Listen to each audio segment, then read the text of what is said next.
namoonni hundumtuu isinirraa barachuu qaba. Heeraaf seera dhaabaa, naamusa waraanummaa, hojii dhaabni safaree isinitti kenne haala yeroo kabaja uummataa dhaabni isinitti kenne qabsoon uummatichaan keenya isin hirkaa fudhate keessatti modeela yookaan fakkeenya taatanii nama hundumaa akkaataan jireenya keessanii, waraanummaa keessanii, hojii keessanii barsiisuu danda'uu qaba. Namummaan tikee nama barsiisuu danda'u qaba. Hawwamuu qabda jechuudha yookaan jaallatamuu qabda. Jaarmaa kana akkamitti arginu jechuu qaba waraannillee. Uummatillee jaarmaan kun yoo dhufee waltajjii nu gaggeesse, yoo dhufee nu barsiisa, yoo rakkoo keenya nuu fura jechuu qaba. Si hawwuu qaba jechuudha. Sinitti neera deenga yeroo hundaa qoosaan qoosin. Namni qoosaa qoosu yeroo hundaa waa hin hubatu hojii hin hiiku. Hojii hin hojjetu hojii hiika malee. Akka horii suufaa bartee. Horiin suufaa bartee loon keessan teessi hin teessu. Namni yeroo hundaa qoosaa qoosu, namni yeroo hundaa tapha taphatu waa jaallatu hojii boodatti harkisa. Hin qoosin qoosaa namaati waan ta'eef. Yeroo mukooftu yeroo dadhabdu taphachuun hin danda'amu. Kanarraa kanatti yeroo hundaa namni qoosaamaan ciisee, qoosaamaan ka'u, qoosaamaan olii, qoosaamaan bulu sirriidha.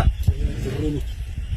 Qoosaan yeroo hundaa hin barbaachisu dhala namaati. Dhala namaati waan ta'eef waan namaa yoo yaadde akkatti qoostu hin qabu. Waan barnootaa yoo yaadde, waan hojii yoo yaadde akkatti qoostu hin qabu. Yeroo sadhaaf yeroo hin qabdu kana booddee quba qabaadha. Hojiin safaramee isinitti kenname. Uummata abbaatee, uummaticha abbaatee akka taate amma immoo uummaticha daandii namummaa isaatii irratti akka eebbuuf barattee.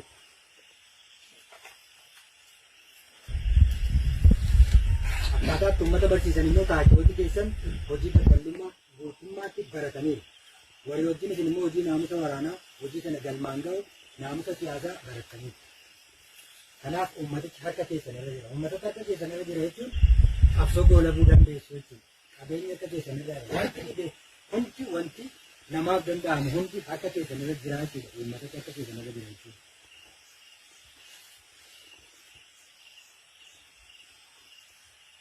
Isiniif galee kanaaf waan seera dhaabaa ta'e, waan saayinsii waraanaa ta'e isin biratti argamuu qaba. Namni kamiyyuu isinirraa barachuu qaba. Nama kamiifii fakkeenya ta'uu qabu. Nama kamiyyuu onneeffachiisuu danda'uu qabu. Namni kamiyyuu waan barbaade, waan nama yoo dalage yookaan hojii yoo kuffise isin safeeffachuu qaba. Isiniif jecha. Isin bira gaafa ga'u akka nama haaraa tokko ta'uu qaba yookaan akka waan haaraa tokko argee ta'uu qaba. Kanaaf iyyuu ofitti hin qoosinaa. Taakiyaan isinii toleera. Garuu jaarmiyaa kana jalaltu. Iddoon hojii keessanis asuma bakki itti hojii hojjettan immoo jaarmiyaa keessan tokko harkaa qaba. Guutummaa Oromiyaa keessatti hojjechuuf wanti si daangessu hin jiru. Kallattii fi kallattiidhaan. Fakkeenyummaa gaariidhaan. Quunnamtiidhaan. Uummata iddoo tokko jiru godina tokko keessa yookaan aanaa tokko keessa jiru yoo barsiifte uummanni kun immoo akka harkaatti wali dheera yookaan akka dachee walitti jira. Dhaamsa dabarsa seenaa kee. Utuma dhaamsa dabarsuu guutummaa Oromiyaa yookaan immoo guutummaa sabaaf sallammii biyyicha keessa jiru waliin ga'uu danda'a. Gaarummaa kee sammina keessa akkasuma.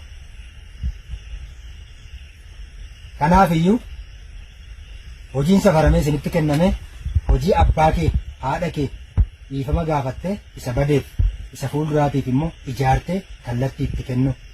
Dhaloota dammaqsu, qeerroo dammaqsu, shamarran dammaqsu, daa'imman guddisu. Aadaaf duudhaaf bade iddootti deebisu.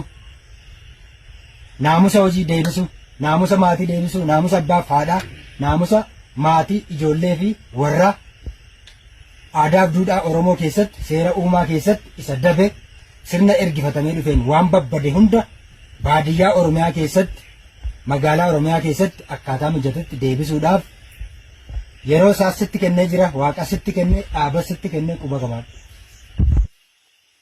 Akkuma kanaan duraa yeroo kee waan hin taanetti hin dabarsin. Guyyaa ooltu hundumaa har'a nama meeqaafan fakkeenya ta'e hojii qabsoo amgaman hojjette. Akkuma sagantaan siyaasaa miseensi waraana bilisummaa Oromoo tokko hojii inni guyya guyyaatti godhu jabina dhaaba isaatiiti. Akkasumas immoo badii inni guyya guyyaatti hojjetu kufaatiidha jedha. Sana adda baasii beeki. Guyya guyyaatti wanti ati dubbatte yookaan wanti ati hojjette maal akka ta'e beekuu qabdaa jechuudha. Galiisa waan hojjette irratti nama irratti hojjette, ganda irratti hojjette, bakka itti hojjetteef guyyaatti hojjette hin dagatin. Guyyaatti hojii akkasii waliif laattan torbanitti immoo qophii keekaa sana samunaa qabsaa'otaas ta'een jaarmiyaan jaalabaluu maal hojjete akka nama tokkotti immoo nu keessaa miseensi keenya jaalabaluu immoo warra maal hojjete torban kana maal hojjete yookaan maal balleesse waan baranne maal balleesse waan aadaaf duudhaa sabaa ta'e maal balleesse waan saba mufachiisu maal balleesse waan qabsoo gufachiisu jaalabaluu maal balleesse waan waraanummaa immoo waan warbiyyaa eeggachuuf maal balleesse waan hiriira waraanaan deemu maal balleesse waan yeroo waraanaa kabajuu maal balleesse yoo akkasitti ta'e jabinni keenya tokko ta'a moo hin ta'u tokko ta'a jechuudha. Inni jabaanis inni laafaanis inni gaddi galeessis humna keenya beekumsa keenya walitti daballee cimaan tokko argama yookaan cimaa tokko ta'uu dandeenya jechuudha. Wanti cimaan tokko immoo bu'aa buusa. Hamilee jabaataa akka sibiilaa qabaadhu dhantii barreechi. Hamilee jabaataa akka sibiilaa maddii jabaataa hin jenne quba qabaadhu hirree jabaataa hin jenne. Sigale maal jabaataa hamilee jabaataa akka sibiilaa qabaadhu. Hamileedha waan tokko ureessuu kan danda'u waan tokko galmaan ga'uu kan danda'u hamileedha. Kanarraan ala jabina foonii miti jechuudha. Waan haaraan hin jiru waanuma dhalli namaa addunyaarra jiru godhee ittiin bilisoome mudannaan keenya sanuma hojiin keenya sanuma gochaa jira. Waan nu goonu immoo hundi hiikoo bilisummaati. Bilisummaa dhuunfachuuf immoo itti adeemaa jirra. Kanaaf immoo yoo jabaanne galma ga'uu dandeenya. Baay'ee dubbataniif yookaan immoo baay'ee naqaniifi qoricha hin ta'uudhaani fayyaa ta'aa jabaadhaa xumura irratti yeroo ergaa isiniif kennan waan adda baafannu ni qabna. Kanarraa kan hafe barnoota keenya waaqi nagaa nuuf kennee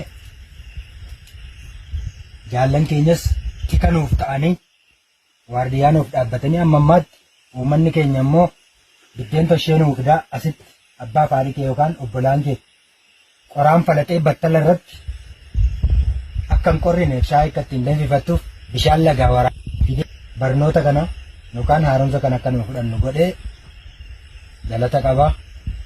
Sirrii galateeffachuu qabdu sammuu kee keessa immoo ta'a nama gatii uummataa kana baasu nama qooda uummataa kana deebisu ta'uun dirqama keetii. Galatoomaa jabaadhaa injifannoon uummata Oromoof.